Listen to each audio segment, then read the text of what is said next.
All right, answers to review for test 5. We're going to hit the ones that we did not hit in class.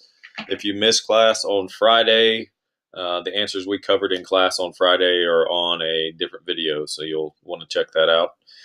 All right, number one and two, we're looking at average rate of change. Now, make sure you realize that when you're just finding the average rate of change, you do not have to worry about continuity. You do not have to worry about differentiability. You only have to do that whenever you're dealing with the mean value theorem. Here, it's just asking for the average rate of change. You can always find the average rate of change. So we're going to plug in 8, and we're going to plug in 1. So 8 to the 2/3 minus 1 to the 2/3 over 8 minus 1. So 8 to the 2/3 is asking for the cube root of 8 and then squaring it. The cube root of 8 is 2. 2 squared is 4. And then 1 to any power is always going to be 1. 8 minus 1 on the bottom gives me 7. 4 minus 1 on the top gives me 3. So my average rate of change for this function between 1 and 8 is 3/7. Next one, plug in 2 pi. So 2 pi plus cosine of 2 pi minus plug in 0. 0 plus cosine of 0 over 2 pi minus 0. So 2 pi is going to stay 2 pi. Cosine of 2 pi we should have memorized is 1 minus, I've got 0, and then cosine of 0. We should have memorized cosine of 0 is 1. So that gives me 2 pi plus 1 minus 1, which gives me 2 pi over 2 pi, which means my average rate of change is 1. All right. Now we're getting into the mean value theorem problem. In these, we definitely want to check for continuity. We definitely want to check for differentiability. So on the first one, I do not have an even root, so I'm not concerned about continuity. And there's nothing going on with 2x, so we're definitely continuous. So we're definitely continuous on the closed. Then we want to look at the derivative. So I changed the cube root to a 1/3.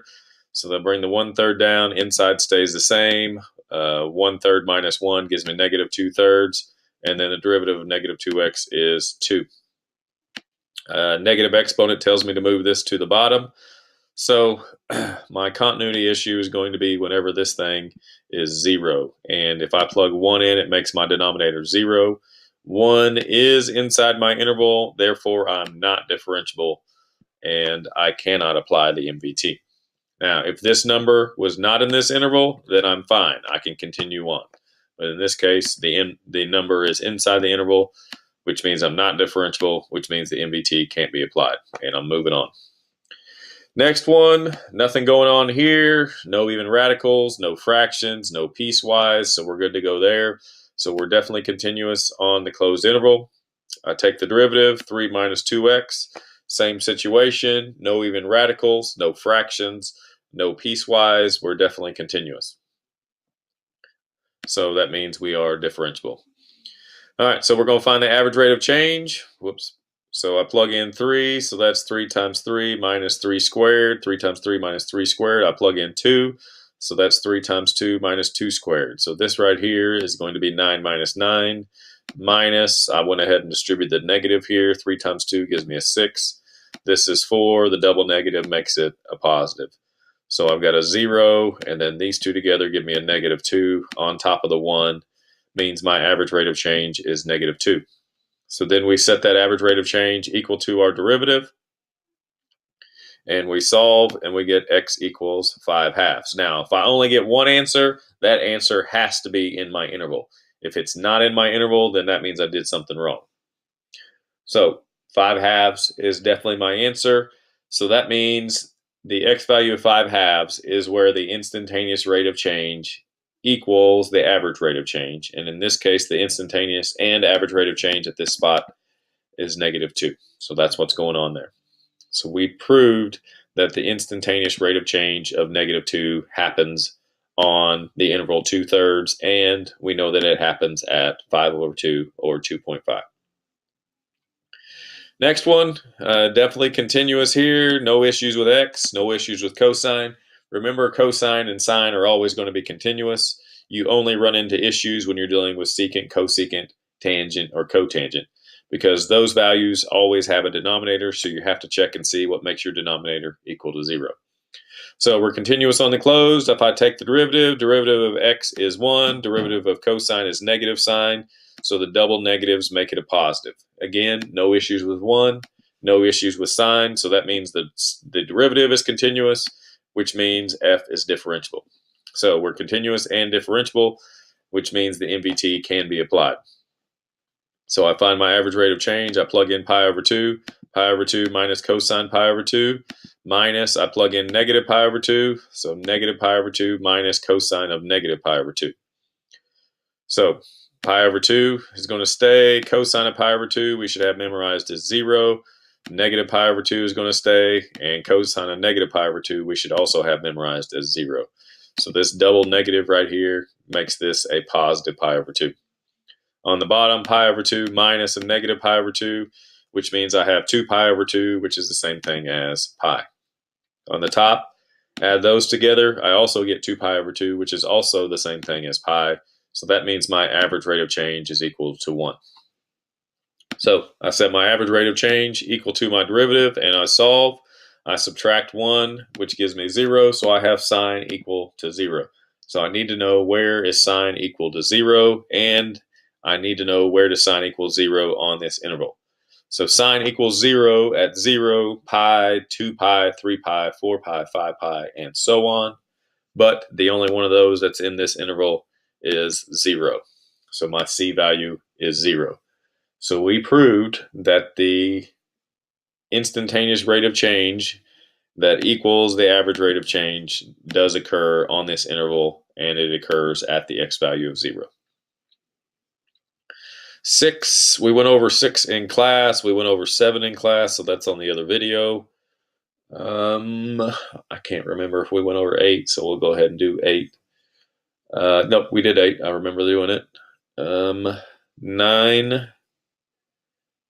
I don't think we did 9, so let's do 9. They gave me everything, so all I have to do is plug it in. So y minus my y value equals my slope, x minus my x value.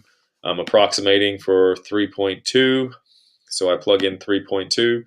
3.2 minus 3 is 0.2. So 0.2 is the same thing as 2/5. And 2/5 times 1/2 is going to be 2/10. And I'm thinking I might have done some math wrong there. Let me think.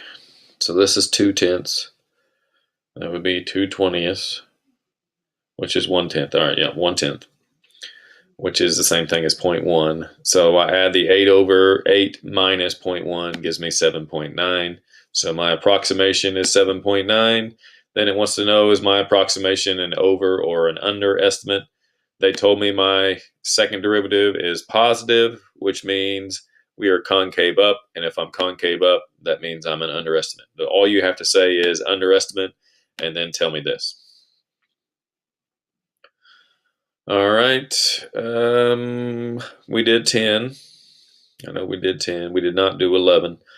So on 11, we want to find the approximation for the acceleration. So we want to find acceleration, which is the derivative of velocity. So that means we want to approximate an IROC. If we're going to approximate an IROC, we need to use AROC. So 23. 23 falls between 20 and 25. So that means we want to do AROC with 25 and 20. So V of 25 minus V of 20 over 25 minus 20. So that's 70 minus 55 over 5, which is 15 over 5, which gives me 3. And my units would be feet per second squared. All right. Same situation here. We want to approximate V prime. They gave me V, so we're going to use AROC again. We want to approximate V prime of 31. 31 falls between 30 and 35. So V of 35 minus V of 30 over 35 minus 30. So 4.3 minus 2.4, which gives me 1.9, which gives me 0.38 miles per minute squared. Make sure you put your units on there. We did 13. We did 14. Uh-oh. I'm missing the next two, but I'm pretty sure we did the last two on the other assignment. So there is your review, answers to review for test 5. Put some effort into it. Let's start out this semester with a good test grade. We will see everybody on Monday.